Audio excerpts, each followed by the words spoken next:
The car sat in the corner of the auction hall like something nobody had bothered to throw away yet. Dust covered the hood in a thin gray film. The paint had blistered and peeled along the fenders, and the handwritten lot tag dangling from the side mirror read $5,000 to $8,000, no reserve. Nobody stood near it. Nobody even glanced at it. And then Giselle Hartwell, the CEO of Hartwell Prestige Auctions, the most powerful name in high-end estate sales in New York, walked past it, looked down at the man crouching beside it with a small flashlight in his hand, and said 4 words that everyone in earshot heard clearly. Scrap metal, no value. The man in the worn work jacket didn't stand up. He didn't argue. He just kept looking at the undercarriage with the calm, unhurried attention of someone who already knew something the room did not. What did Lucas Grant see in that car that an entire auction house full of experts missed? The answer is worth $8 million, and it starts with a lesson his father taught him a long time ago.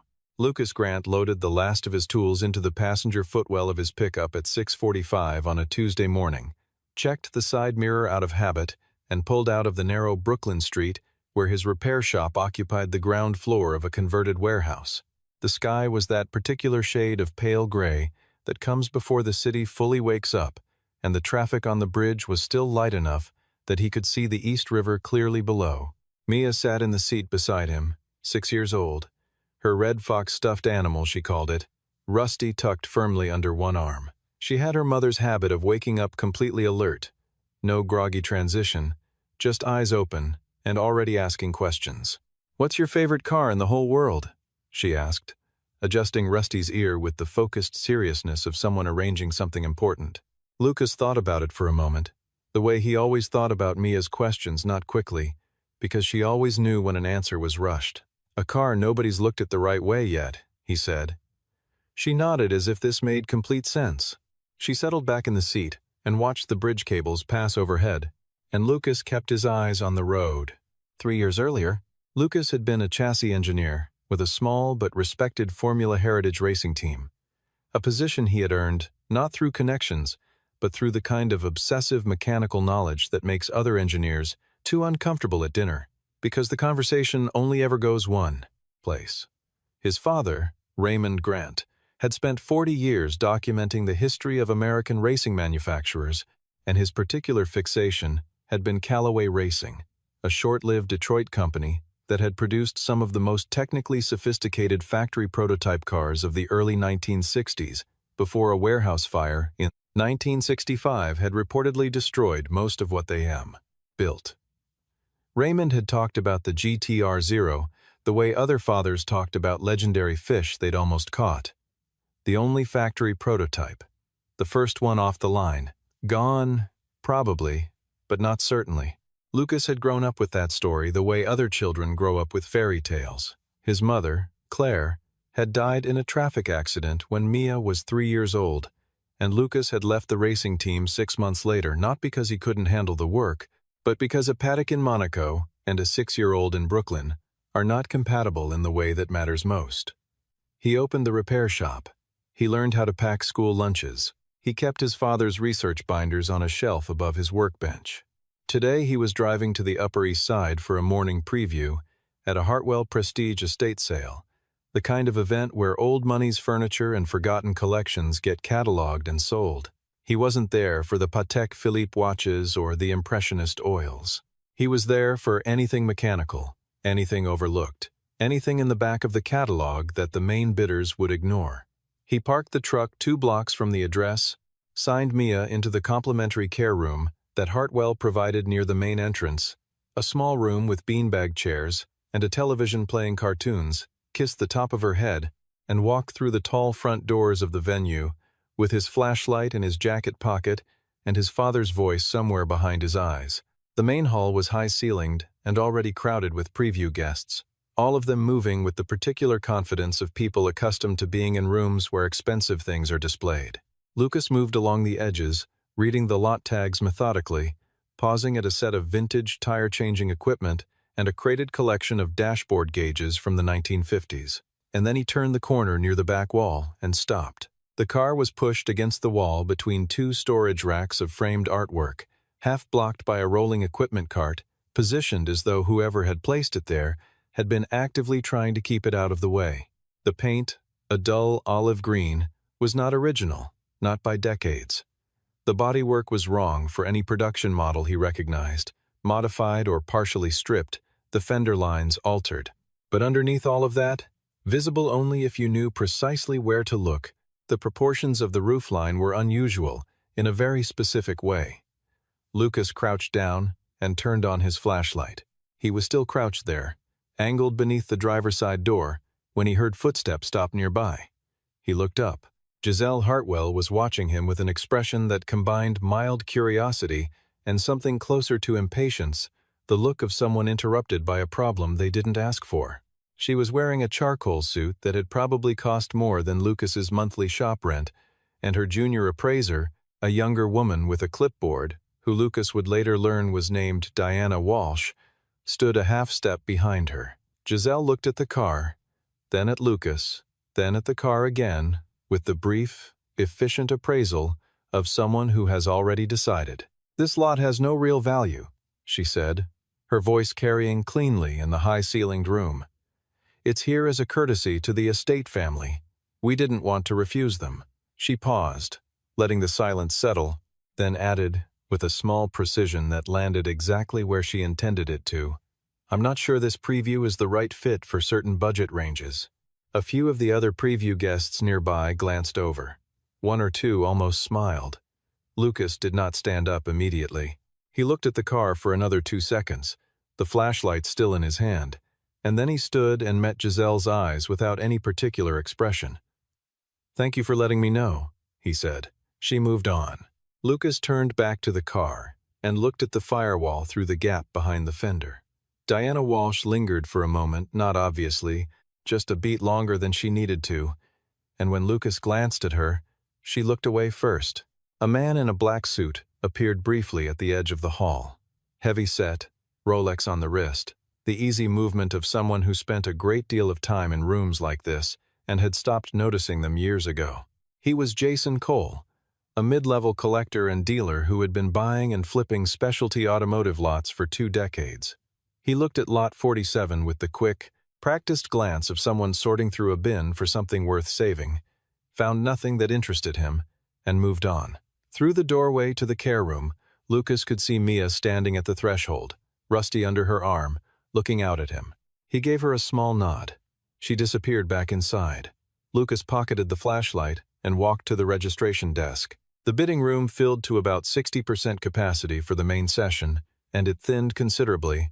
After the marquee lots, a collection of estate jewelry and 2 significant paintings cleared in the first 40 minutes. Lot 47 was called near the end of the session, after the crowd had redistributed into smaller clusters of people checking their phones and finishing their coffee. The auctioneer, a Hartwell staff member filling in for the final stretch, announced it with the same brisk, neutral tone used for everything else. Asterisk, Lot 47, automotive item, estimated $5,000 to $8,000, sold as is, no warranty, no reserve, bidding opens at $3,000. Asterisk. $3,000 became $5,000 in the first 30 seconds, which surprised nobody. And then the room went quiet again, the way rooms go quiet when nobody particularly wants something. Lucas raised his paddle at $8,000. Jason Cole, positioned in a far corner with his arms crossed, noticed the bid and looked across the room for the first time with genuine attention. He raised his own paddle, $9,000, with the automatic reflex of a man who dislikes losing to anyone, even things he doesn't actually want. Lucas, $11,000. Jason Cole studied him across the room, the work jacket, the careful posture, the way the man was watching the car rather than the auctioneer, and then he set his paddle down on the armrest. "Not worth it," his expression said. "Whatever this is, it isn't worth a bidding war." The gavel came down. Diana Walsh was handling the paperwork at the side table, and she slid the bill of sale across the counter without making it obvious that she was watching Lucas's face. "What did you see in it?" she asked, quiet enough that it wouldn't carry. Lucas signed his name on the line. "I'm not certain yet," he said, "but I think I'll know by the end of the week." Mia was waiting by the main entrance with a volunteer, Rusty on her shoulder, watching the loading crew attach the small crane hook to the car's chassis. "It's really dirty," she said when Lucas lifted her up so she could see better. "It's been waiting a long time," he said.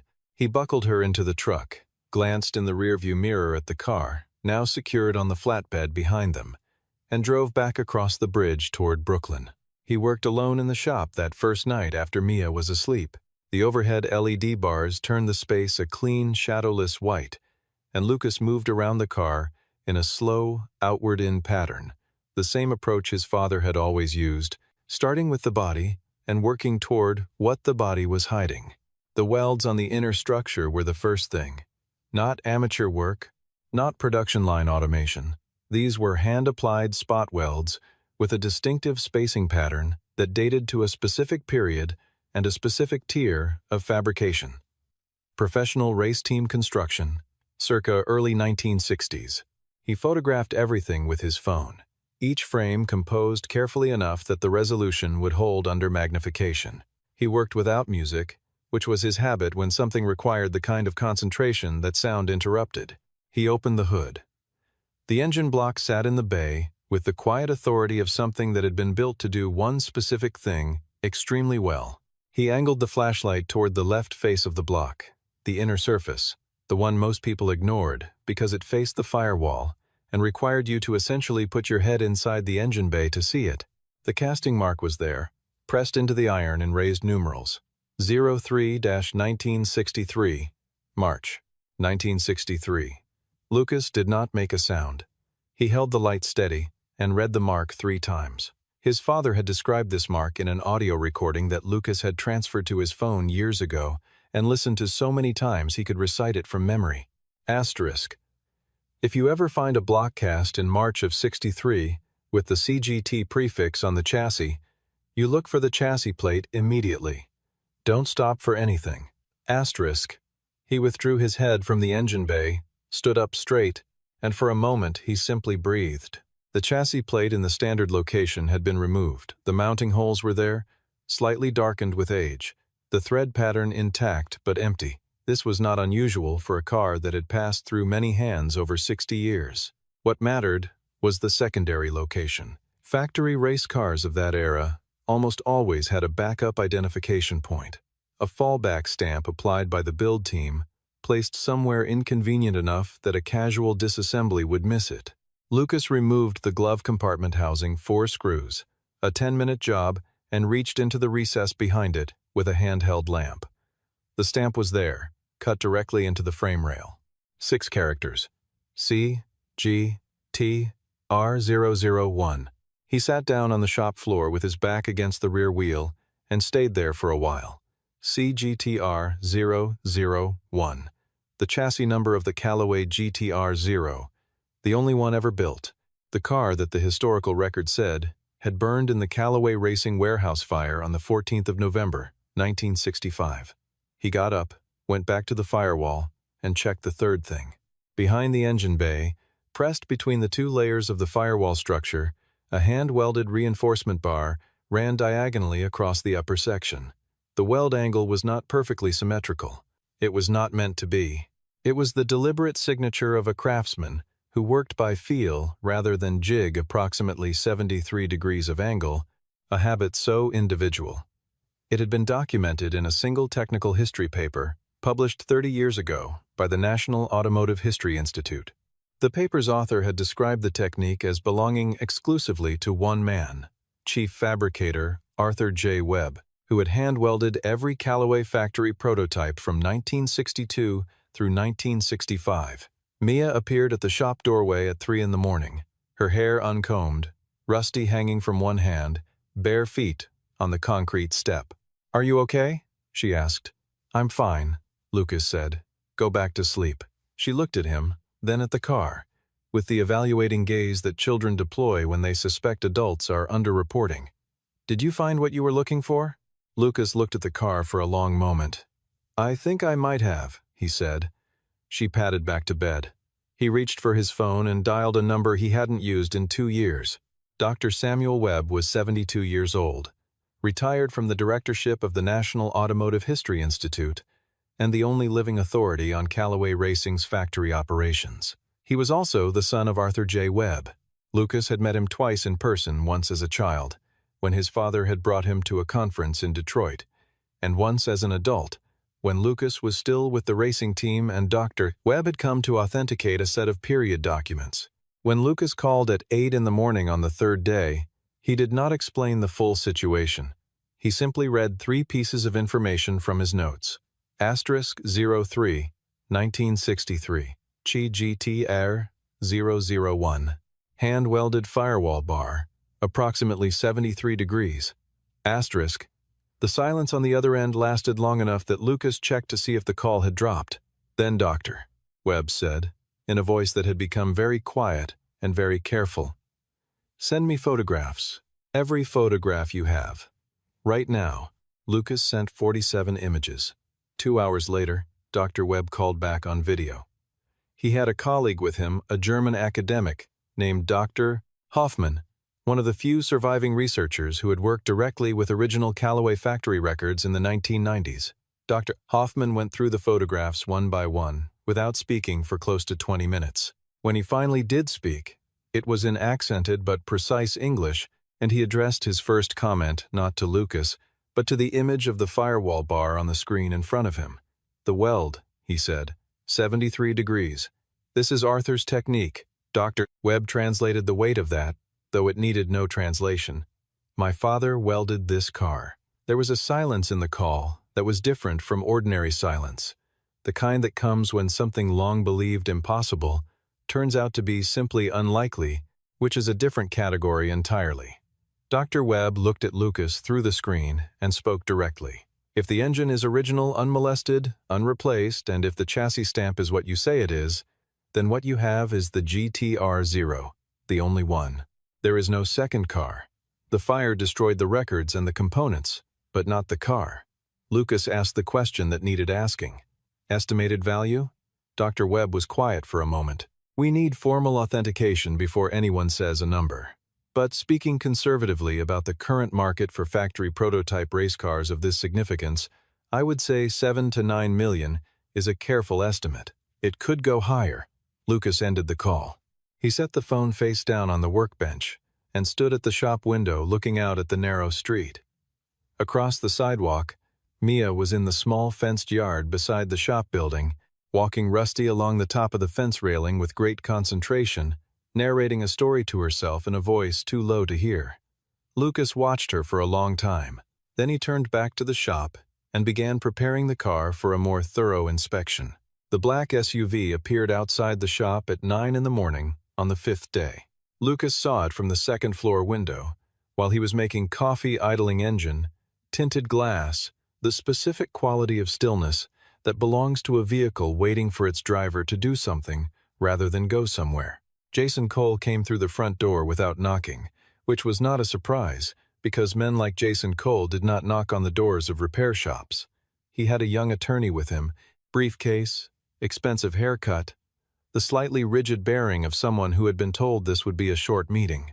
Jason looked at the shop, the tools hung on pegboard, the lift hydraulics, the calendar from a parts supplier on the wall, with an expression that managed to be simultaneously unimpressed and calculating. "You bought a car at the Hartwell session 2 days ago," he said. "I bought a car," Lucas confirmed. "Everything processed correctly. I have the paperwork." Jason smiled with one side of his mouth. "I'm not here about the paperwork. I want to buy it back from you." The attorney placed an open folder on Lucas's workbench. A contract already prepared. A number printed in bold at the top, $200,000. Wire transfer. Same day. Lucas did not look at the folder. "No," he said. Jason paused in the way of a man unaccustomed to that word being the first and only one offered. "You paid $11,500. I'm offering $200,000. That's a reasonable offer." "No," Lucas said again, the same way. Jason's expression shifted into something more deliberate, the social smile replaced by the face he presumably wore in negotiations he expected to win. "The estate family has their own attorneys looking at the terms of the original sale. There may be a question about whether items of exceptional undisclosed value were properly represented in the estate inventory." The attorney shifted his weight slightly, which told Lucas that this particular argument had some technical merit and some significant gaps. The lot was sold as is, no warranty, No representation of value, Lucas said. Hartwell Prestige made no claims about the car in either direction. I reviewed the sale terms before I placed a bid. The purchase is legally complete. The attorney's slight shift became a slight stillness, which was more informative. Jason studied Lucas for a moment with the recalibrating attention of someone who had expected a shorter conversation.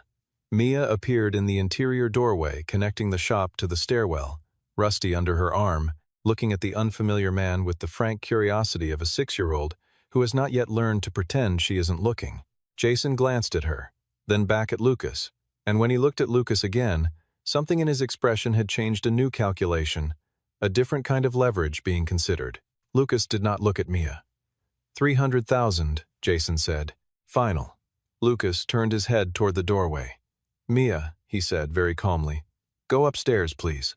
When the sound of her footsteps had faded on the stairs, Lucas looked at Jason Cole and said, in a voice that was quiet and completely even, you should get in your car and leave before I call my attorney. Jason Cole left. He paused at the door and turned back once not to speak, just to look at the car on the lift, still in its olive green paint, still battered and dusty and, to any eye but the right one, entirely worthless.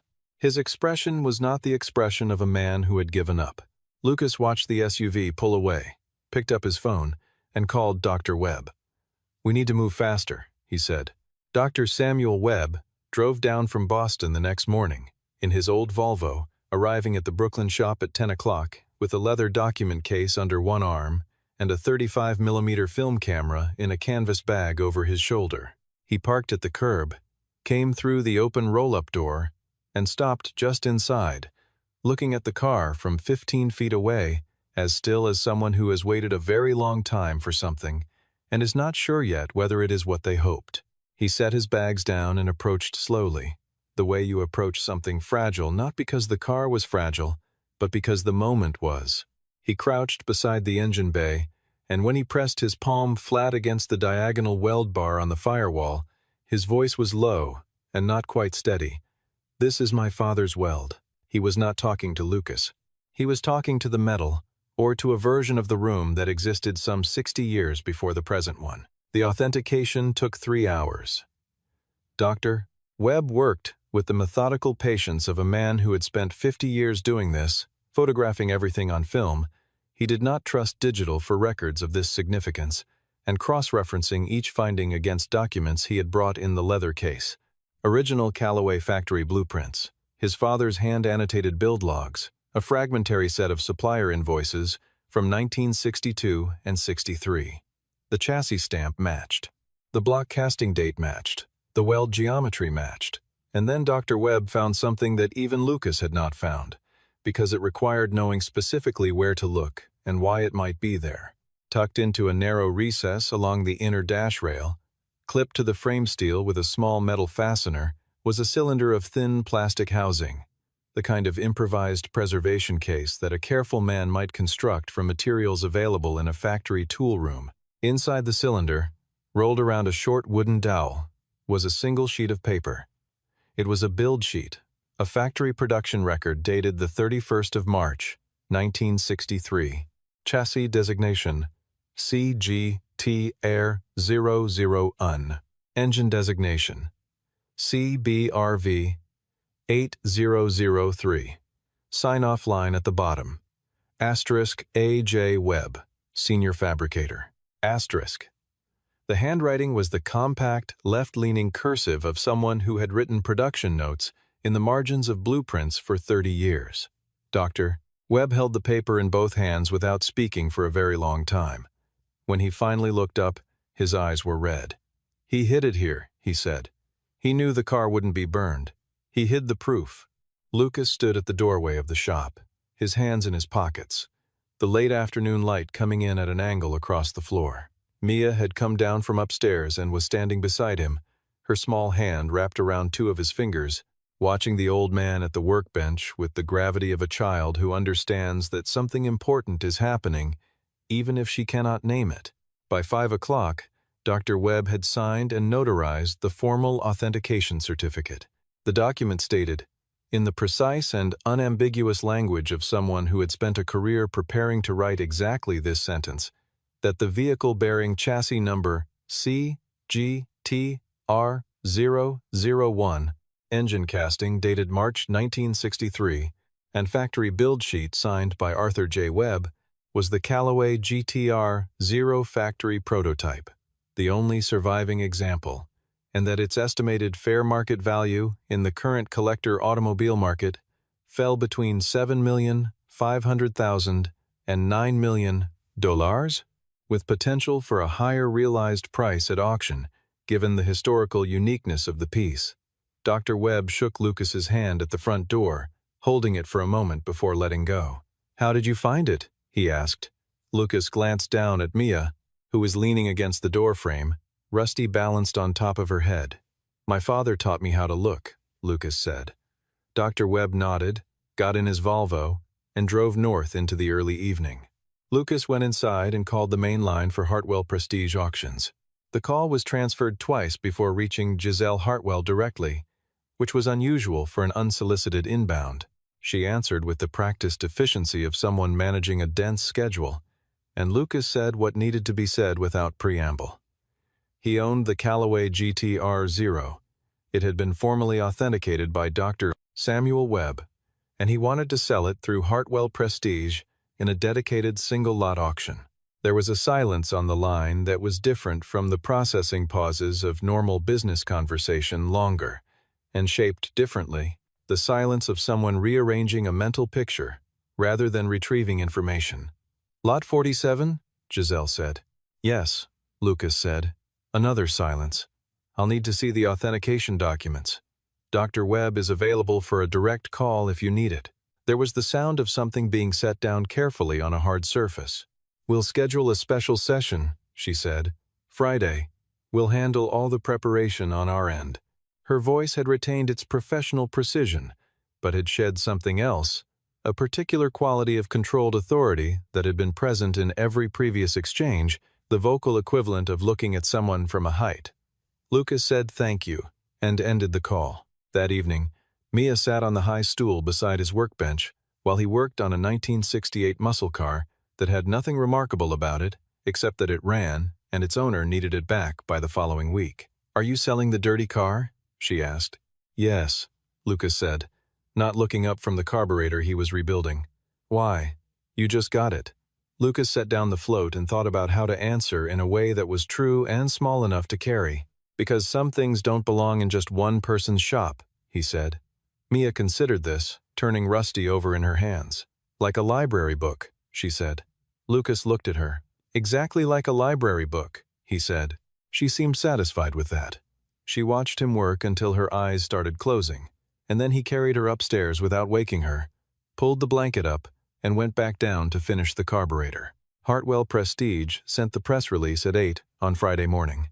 Asterisk special single, lot session, 1963. Callaway GT, R0, sole surviving factory prototype, authenticated by Dr. W. Samuel Webb, asterisk. By 10 o'clock, 3 international automotive history publications had picked up the announcement. 12 international bidders had registered for remote access. The main bidding room at the Hartwell venue had more people in it by 11:30 than it typically saw at its flagship spring sales. Lucas drove across the bridge in the same pickup, Mia beside him in a navy dress with Rusty on her lap. He wore a white button-down shirt and dark trousers, no suit, no tie, nothing that would have made him unrecognizable to anyone who had seen him 3 days earlier in a work jacket crouching beside a car nobody wanted. He parked, took Mia's hand, and walked through the main entrance. People looked, not because of what he was wearing, but because his name was at the top of the press release and a few of the collectors and dealers in the lobby had the particular alertness of people who have recently recalibrated an assumption. Diana Walsh met them at the main door with 2 access cards. She looked at Mia with genuine warmth. "What's your name?" she asked, crouching slightly to meet the child's eye level. "Mia," the girl said. "And this is Rusty." Diana smiled the kind of smile that belongs to a person rather than a professional role and led them to the seller's waiting area, a quiet room off the main hall with upholstered chairs, and a window overlooking the street. Jason Cole was already in the bidding room when Lucas walked through before the session began. Seated in the second row, arms folded, jaw set in the particular expression of a man who has decided he can still salvage something from a situation that has moved substantially against him. He had registered to bid. Lucas noted this and said nothing about it. Dr.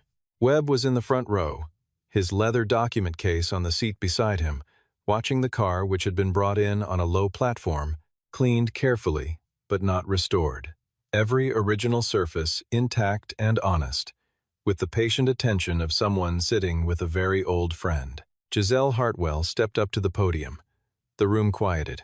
She introduced the lot with the precise historical language that the authentication documents provided, reading from notes she had clearly prepared carefully, and then she opened the bidding at $2 million. $2 million became $4 million. In the first 15 seconds, 3 international phone bidders coming in simultaneously from the remote lines. $4 million became $5,800,000 before 30 seconds had elapsed. Jason Cole raised his paddle at $6 million, and the figure climbed past him. $6.5 million from a Japanese collector on screen, $7 million from Cole, $7.8 million from the screen. Cole, $8 million. The screen went quiet. Giselle looked out over the room, her voice steady. $8 million, going once. No movement from the screens. Lucas was standing at the side of the room, near the wall, one hand resting on Mia's shoulder. She didn't understand the numbers. They were too large, too abstract, outside the scale of anything in her daily life. But she was watching her father's face and reading what was there with the acuity that children develop when they have learned to pay close attention to the adults they depend on. $8 million, going twice. The room held its breath. The gavel came down. Sold. $8,200,000. The room released applause, the murmur of voices, the soft percussion of phones being raised. Jason Cole stood, buttoned his jacket without looking at anyone, and walked out through the side door with the unhurried gait of a man managing a defeat in public. Dr. Webb did not stand. He sat in the front row and looked at the car on the platform with his hands folded in his lap and his eyes gone bright and wet. Lucas looked down at Mia. She looked up at him. She didn't ask about the number. She held Rusty tighter with one arm and put her other hand into his. Diana Walsh took Mia to the small lounge near the side corridor with a tablet loaded with cartoons, and Mia went willingly. Rusty already settled on the armrest beside her before the door was halfway closed. Giselle Hartwell found Lucas in the hallway, outside the main room, not the imposing corridor of the front entrance, but the quieter passage that led to the administrative offices, where the ceiling was lower and the lighting was warmer, and there was nothing to perform for. She came alone. No clipboard, no assistant, no the practiced composure that typically accompanied her public movements. She stood across from him, with the posture of someone making a deliberate effort at something, and when she said his name, it was without the particular inflection that comes from holding a position of advantage. Lucas Grant. He waited. "What did you see in that car?" she asked. Not the rhetorical version of the question, the real one. He considered her for a moment. "The firewall reinforcement bar," he said. "The weld angle. 73 degrees, the signature of a specific fabricator. You saw that when you were crouching beside it on Tuesday morning?" "I saw it in the preview photographs that were sent to registered attendees the week before. I was already suspicious when I walked through the door. I needed to confirm it in person." She was quiet for a moment, and he watched something move through her expression. Not the managed shift of someone adjusting their professional position, but the involuntary rearrangement of someone processing the specific weight of what they did. "I said what I said in front of a lot of people," she said. "Not an apology yet. A statement, offered precisely." "You did," Lucas said. She looked at him steadily. "Your daughter was there. Mia's seen a lot of things," Lucas said, and his voice was neither forgiving nor hard, simply honest, the way very few people are when they have something to forgive and choose not to make theater of it. "She knows that being right doesn't mean people will believe you right away. She's learning, that's okay." Giselle held his gaze for a moment longer than was strictly comfortable. "Your father, what did he do?" "He passed away 4 years ago. He was an engineer. He spent most of his life looking at things other people had stopped looking at, And you? He glanced toward the lounge door where Mia was. I love my daughter, he said simply. The cars are how I take care of that the right way. Giselle stood for a moment in the particular stillness of someone who has just heard something that requires no response and knows it. I'll send a formal letter of apology on Monday, she said. That's not necessary, Lucas said. Not cold, not performed magnanimity either. Just the statement of a man who decided on Tuesday morning, crouching in a dusty hall, that he had no use for other people's opinions of what he could see. But if you want to send it, that's your decision to make. He gave her a small, neutral nod and turned to collect his daughter. 2 weeks passed. Lucas did not move the shop, did not buy a new truck, did not hire a new sign for the front of the building. He opened a trust account for Mia at the credit union 3 blocks away, a significant sum, set aside in a structure that would give her options when she was old enough to need them and have no strings attached to any of them. He kept the remainder in a business account and made plans to expand the shop by 1 bay, which would allow him to take on a second mechanic and stop working every Saturday alone. Nothing about the outside of the building changed. The same parts supplier calendar was still on the wall. The same coffee maker with the cracked handle sat on the same shelf. Dr. Webb came by one last time before returning to Boston, pulling up in the Volvo with a flat package under his arm. Inside was an old black-and-white photograph factory floor, 1963, 2 men standing beside a car that was unmistakably the GTR-0 in its original racing configuration, the bodywork intact and perfect. One of the men was Arthur Webb, younger than Lucas had ever imagined him, squinting slightly in the factory lighting. Dr. Webb had written on the back, in the same compact, left-leaning cursive as his father, asterisk, to the man who found what my father left behind, asterisk. Lucas hung it on the wall above his workbench, between a wiring diagram for a 1972 coupe and a photograph of his own father standing in front of a race car in a Detroit paddock sometime in the early 1990s. On a Thursday afternoon 2 weeks after the sale, Lucas was on his back, under the 1968 muscle car, the unremarkable one, the one whose owner just needed it running when Mia climbed onto the high stool and began arranging Rusty on the top of the tool chest with architectural precision. "What are you doing today?" she asked, the way she always asked, as though the answer would determine something important. "Looking at a car," Lucas said from under the chassis. "Is it a good one?" "I don't know yet. I'm still looking." She thought about this. "Like the dirty one," she said. "Like the dirty one," he agreed. She nodded, satisfied, and returned to Rusty's arrangement. That evening, while he was locking up the shop, his phone buzzed on the workbench. A text from an unfamiliar number, though the initials at the bottom identified the sender without ambiguity. Asterisk, I want to apologize for what I said that morning. Not because of what the car turned out to be, because I judged before I looked, and I know now what that cost, and what it could have cost. G.H. Asterisk. Lucas read it once, then a second time. He typed a reply. Asterisk. Thank you for writing this. L.A.G. Asterisk. He set the phone down on the bench, turned off the overhead lights, and stood for a moment in the dark of the shop before heading upstairs. Through the single window above the workbench, the streetlight outside threw a long rectangle across the floor, and in it, the 1968 muscle car sat on the lift. Nothing special, nothing hidden, just a car that needed work. He looked at it for a moment anyway. Habit. The habit his father had given him. The habit of looking at ordinary things long enough and carefully enough that ordinary, sometimes, turns out to be something else entirely.